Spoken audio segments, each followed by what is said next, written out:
누가복음 18장 15절로 17절 말씀입니다.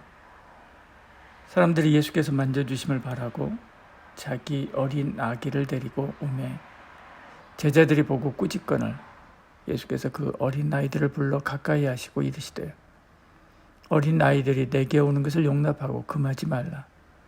하나님의 나라가 이런 자의 것이니라.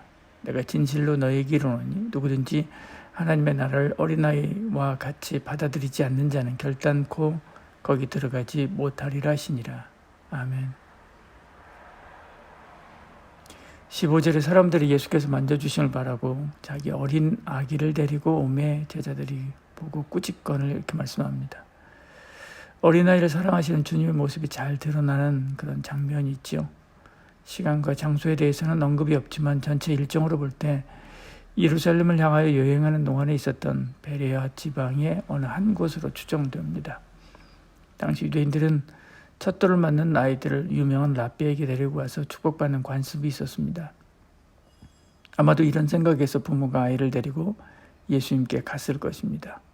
물론 조금 도를 지난 아이들도 예수님이 오셨다는 소식에 자녀를 주님께 데리고 와서 축복받게 하려고 했을 것입니다.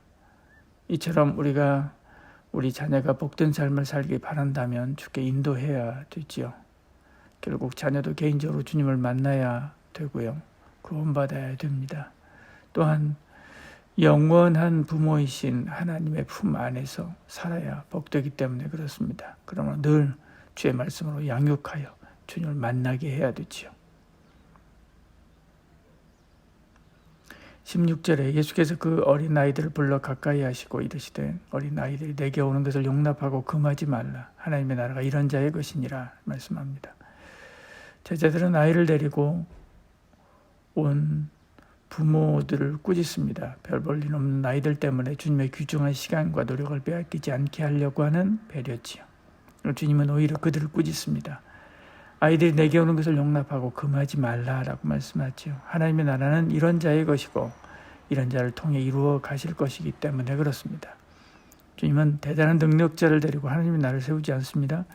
모든 능력은 주께 있지요. 순전한 자를 통해서 일하십니다. 그들은 스펀지같이 스펀지가 물을 빨아들이시지요. 주님의 뜻을 받아들이고 순종하기 때문에 그렇습니다. 오늘 우리도 주님 앞에 어린아이 같은 자가 되어야만 하지요.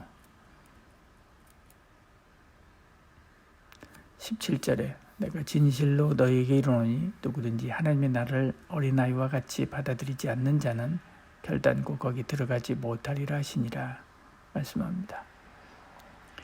주님은 어린아이같이 받아들이는 자가 아니면 결국 하나님의 나라에 들어가지 못한다라고 말합니다. 그러면 어린아이 같은 성품은 무엇인가? 성경학자인 바클레이는 어린아이의 4가지 성품에 주목하게 됩니다. 첫째, 어린아이는 모든 것에 경이감을 잃지 않는다. 둘째, 어린아이는 모든 일을 신뢰로 대한다. 셋째, 어린아이는 천성적으로 순종적이다. 넷째, 어린아이는 놀라울 정도로 용서하는 힘을 가지고 있다. 오늘 우리에게 이런 어린아이의 성품이 얼마나 남아있는가 생각해야 됩니다. 그리고 다시 어린아이의 솜털 같은 순전한 감성과 영성을 깨워야만 하지요. 그때 하나님이 기뻐하시는 하나님 나라 백성이 됩니다. 여기에는 부모의 마음, 제자들의 마음, 예수님의 마음이 서로 충돌하고 있는 것을 봅니다. 그러나 주님 마음 안에서 하나가 되었습니다. 그리고 하나님께서 기뻐하시는 마음으로 하나 되게 하셨죠. 오늘 우리도 이런 사람 저런 사람과 마음이 맞지 않아 힘들어할 때가 있습니다. 내 마음도 아닌 주님의 마음으로 하나가 되어야 됩니다. 그때 하나님께서 기뻐하시는 공동체가 되지요. 기도하겠습니다.